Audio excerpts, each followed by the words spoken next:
Today's guest has an inspiring story of resilience and perseverance. Like many investors, his real estate journey didn't start off smoothly. However, after taking a step back from real estate, he eventually found his way back, this time with a new strategy, a new mindset, and a powerful partnership with RealWealth. I'm Kathy Fettke, and welcome to the RealWealth Show. You're listening to The RealWealth Show with Kathy Fettke, the real estate investor's resource. In today's episode, we're speaking to Sam Joe, a RealWealth member. We'll hear about the early challenges he faced, what motivated him to re-enter the real estate world, and how he's now building a successful rental portfolio in one of the country's emerging markets. His story is a great reminder that sometimes the toughest beginnings lead to the most rewarding outcomes. Sam, welcome to the RealWealth Show. Thank you very much, Kathy. As a listener of your podcast, I really appreciate the opportunity to be with you. Oh, well, I appreciate you being here too. It's so important to share each other's stories and learn from each other. And we've all had lots of lessons. Let's talk about yours and how you got started in real estate. Yeah, sure. So in summer of 2007, I jumped into real estate without much due diligence on our part with the partner. And it wasn't the best idea, but we were eager and we just wanted to jump right in. I was living in LA at the time. We bought a single family house and we're expecting to have a small profit, 30 to 35,000, but it was a good starting point. And so we dove in, just really eager and a lot of lessons learned. We closed on the property. We started the rehab, and that's when the real estate market crashed. And it was a terrible first experience. The people that I worked with didn't expect it. My realtor, lender, nobody expected it. And so when it happened, it just shook us and the deal really badly.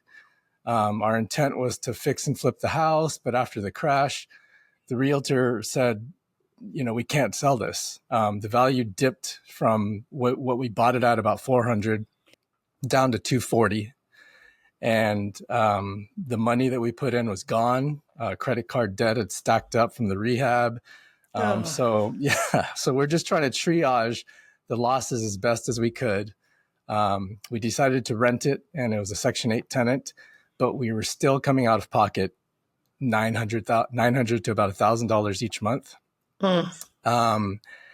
And so we were hemorrhaging money, but we thought, hey, we can still make it. We can hold on to this and just wait until the market picks up again. But the market kept going for another year and a half, and things just didn't turn. And in hindsight, I wish that I would have done more research and more due diligence on my part, but it's one of those events where I don't think anybody could have predicted what happened. Well, you weren't listening to the RealWealth Show yet. I wasn't. I was not. I did have Robert Kiyosaki on, and he did predict it because in 2007, that's when the loans were all resetting, and it was just, it was a little bit. There were very few who could see it coming, but there were a couple of people. But in retrospect, what would you have done differently in your due diligence? Because you're right. I'm sure your agent had no idea and the people around you had no idea. What would you have done differently? What would I have done differently? I definitely would have spent more time and effort just learning more about real estate investing, the beginning aspects of it, what it takes in the early stages of real estate investing, just gotten my feet wet with the fundamentals before just throwing all my money at a property and assuming that it was going to work. Yeah, that's great advice.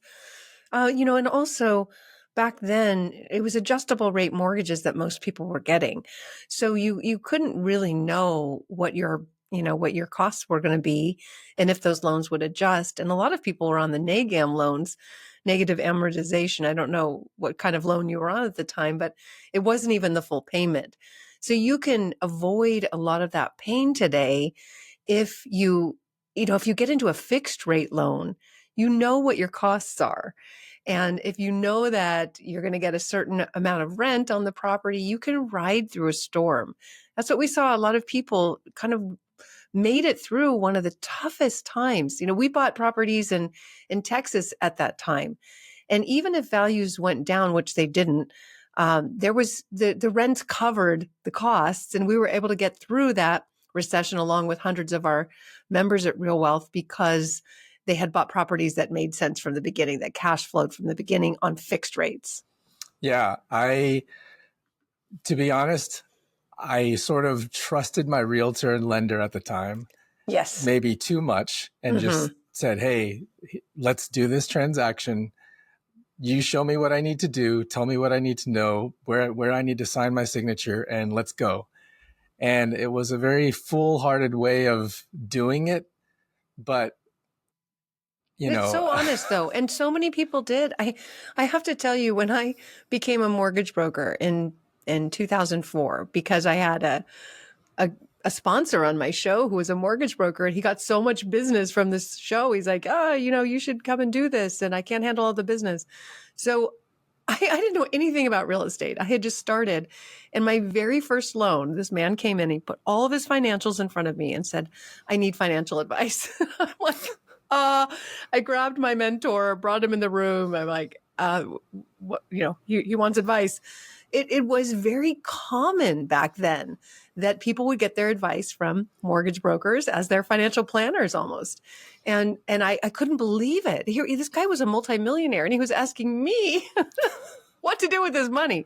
So it's very fair and honest of you to say that. It's the same with real estate agents. A lot of people will completely trust what their real estate agent is telling them, forgetting that agent is going to really benefit by you selling and has no skin in the game. They can sell you whatever and they're out, and you're in, and they get their commission and they can walk away. So I've done it too. But now that you're sharing it, hopefully other people won't. And not that there aren't very trustworthy agents out there, but you got to do your own due diligence in addition to that, right? Right. And now that I think back on it, I feel like my realtor and lender didn't exactly do me any favors with the whole transaction, but yeah, I'm not a victim. I own that transaction. I own the consequences of my decisions. Yes, we lost a lot of money, but I knew I could recover. I was single, no wife, no kids, still in my 20s. So I knew I would bounce back. It took a few years, but I was able to recover. Yeah. So then what? Did you give up real estate investing, or did you decide to dive back in? So it definitely left a big scar. Yeah. And I did. I wrote off real estate. I thought, I am never going to buy. I'm going to rent for the rest of my life. Real estate, I hate real this. estate is not for me. It goes up in flames. My first deal. But in hindsight, I wish I had more foresight to see this. I regret not taking advantage of those golden years, 2012 through 14 Totally. and beyond. But the scars from that first transaction were deep, and I just could not see through that fog. And you weren't alone. You weren't alone. That's why it was a stalled market. There were so many people licking their wounds at that time. Millions, if that makes you feel any better. There were millions of people in the same place. Sort of. But again, I go back to it was my thing, and I own it. And I learned a lot from it. So I'm grateful for the experience despite the pains. So fast forward to 2017. So I've been working as a construction project manager now for about 10, 12 years at that point. I was just burned out. And I'd always had sort of an entrepreneurial spirit in me. And I thought, ever since college, I've always wanted to own a bar and restaurant.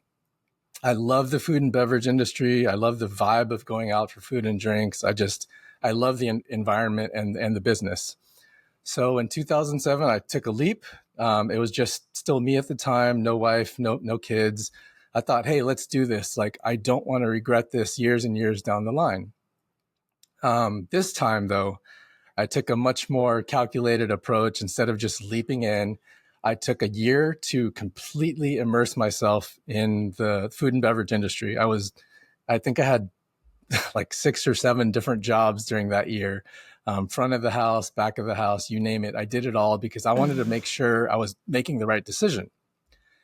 And after that year, it confirmed that, yes, I do want to open my own place.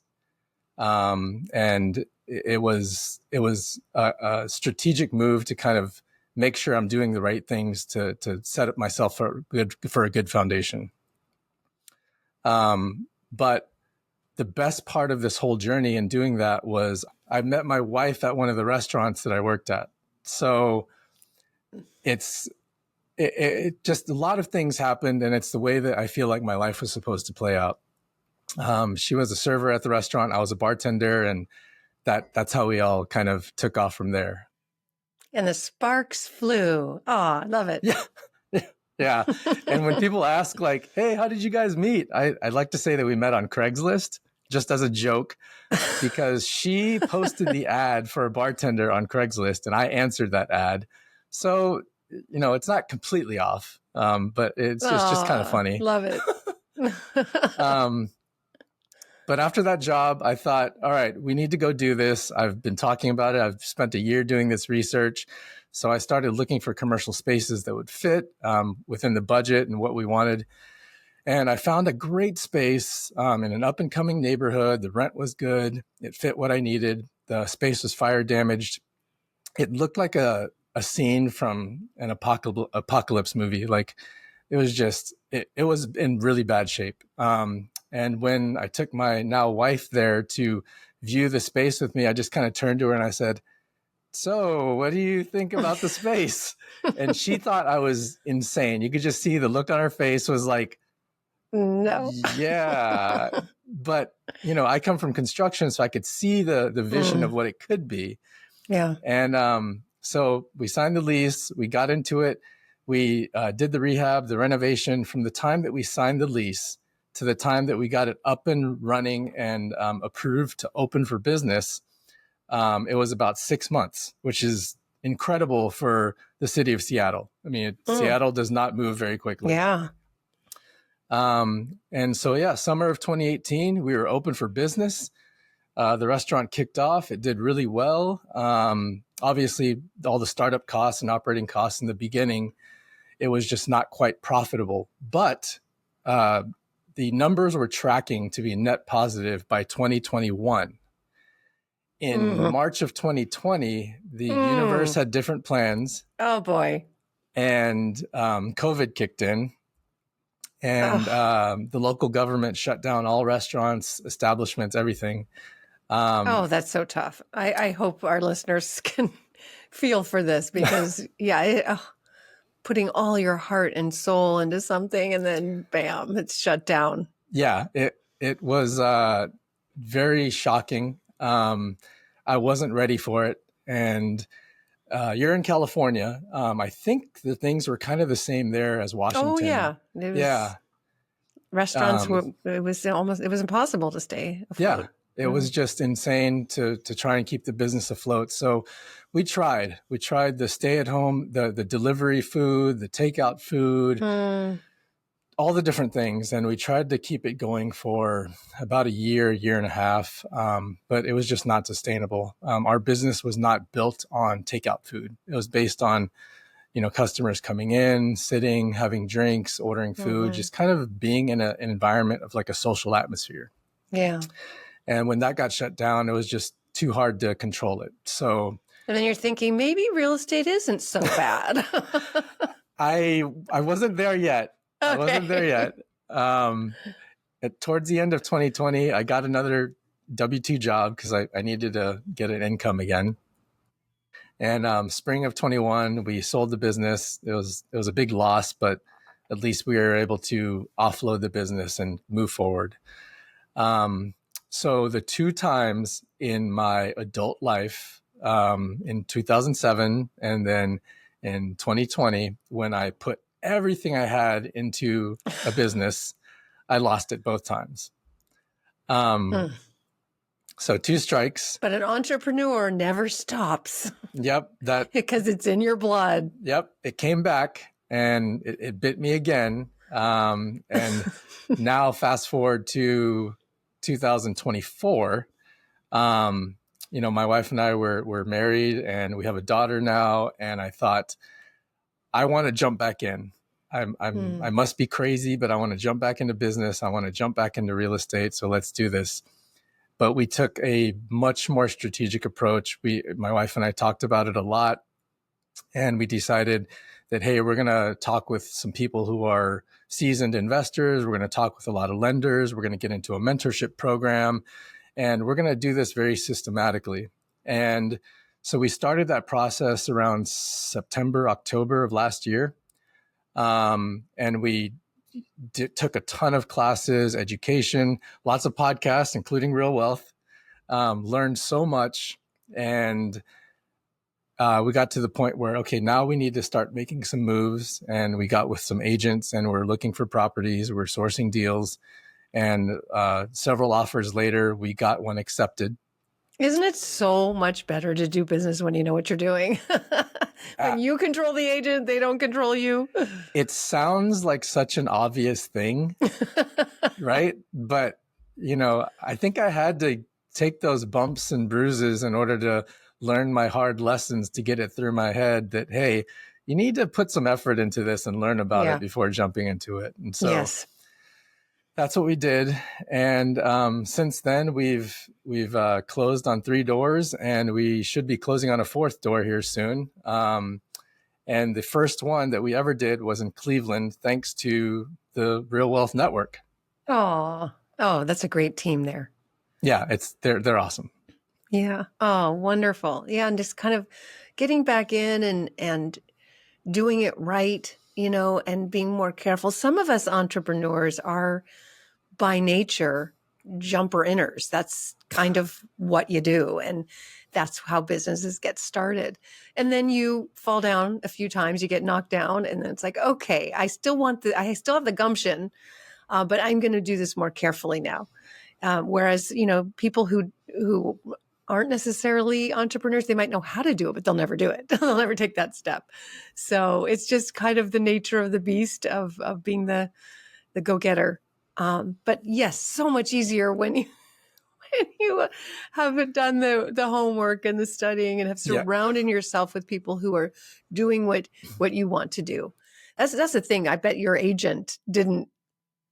first agent wasn't an expert in the thing that they were trying to teach, tell you to do. Yeah, I don't think the lender, the agent, anybody involved educated me on anything. They were just like, hey, sign here, do this. Didn't care. Yep. Didn't care. You just did one of many. Okay, so what was different about what you've done recently? What do you look for in a deal? Okay, so what do I look for in a deal now? The first thing I do is make sure that the location is right. The market and the submarket are right, because I can't change location no matter what I do to the house. And then beyond that, I run my numbers and make sure that there's some cash flow there, or there's a metric that allows me to gain something from it, whether it's cash flow or appreciation or both. And those are the primary factors that I'm looking at. And then, of course, we have our deal analysis calculators, and we analyze all the numbers like the property taxes and all that stuff. But it really is just about learning about the property and calculating the financials of it before we decide to place an offer on it now. Some of the numbers on your first deal, $80,000. Is that right? Yes, that's the purchase price of our first deal. Wow. Okay. And what do you think it's worth now? It appraised around 120. And so when we purchased it, it was a rental resale, and there was already a tenant in place. And we thought, this is another lesson learned. We thought that when we went under contract, we'd be able to negotiate with the tenant on raising the rent to closer to market rent so that our numbers would work better. But as the process went through, the contract took longer to close than we thought, and the tenant had already signed a new lease before we closed. So it's okay, the numbers still work, but we were intending to do a rehab and get reappraised to determine what the new value would be. So now we'll have to wait another year, but that's okay. So how did it work out in the end? So they have another lease through one more year, through March of next year. So we're obviously going to honor that, and we hope that they stay, but we want to negotiate their lease when the lease is up next year and determine how to move forward from there. And if they decide they want to vacate, that's okay. Our plan was originally to rehab the property and get it back up to market. We were going to delabor it. It was going to be a rehab that we were going to take on once the current tenant vacated, assuming they vacated. We'd be happy if they wanted to stay. We would just want to negotiate the rent to something a little bit closer to market. Yeah. All right. Well, it's like having little mini businesses happy with each property, Yeah. right? All right. So you now have 3 doors in Cleveland. What's next for you? We will be closing on our 4th door in Kansas City, hopefully in the next 2 weeks or so. And then we're just continuing our journey in Cleveland, Kansas City, and we would love to expand into Indianapolis and Oklahoma City. Oh, great markets for sure. Yeah. And how are you coming up with the capital? This is some capital that we have saved up. And so we're using that, but obviously that's not endless. So once that capital is used, we will tap into maybe private money lenders or partners, or we'll tap into lines of credit like a HELOC. Awesome. Well, Sam, I can't wait to have you back maybe a year from now to find out how things have gone for you. Yeah, I hope that there's a lot of movement here in the next year. At least that's what we're shooting for. Yeah. Yeah, I love it. And with all the uncertainty that we're seeing in the economy and the scary headlines, that's not holding you back? I know that you've probably said it and other people have said it, but when people are scared and sitting on the sidelines, that's opportunity for people like us. So yes, I'm taking that to heart and continuing my journey and saying, as long as I do my analysis and run the numbers and everything looks good, then the deal is good. Let's go for it. Yes. Never let a good crisis go to waste. It's the opportunity. Yeah. Yeah. So that's the way I look at it. All right, Sam, thanks again so much for being on the Real Wealth Show and inspiring our members. Thank you very much. I appreciate it. And thank you for joining me here on the Real Wealth Show. If you want to invest like Sam a little more carefully with a lot more due diligence, just go to realwealth.com/1500 where you can download a free PDF on what we consider the top 5 best areas to invest in today. And when you're there, you can also book a strategy session with one of our very experienced investment counselors. It's 100% free. Again, that's realwealth.com/1500. I'm Kathy Fettke. Thanks for joining me here on The Real Wealth Show, and we'll see you next time.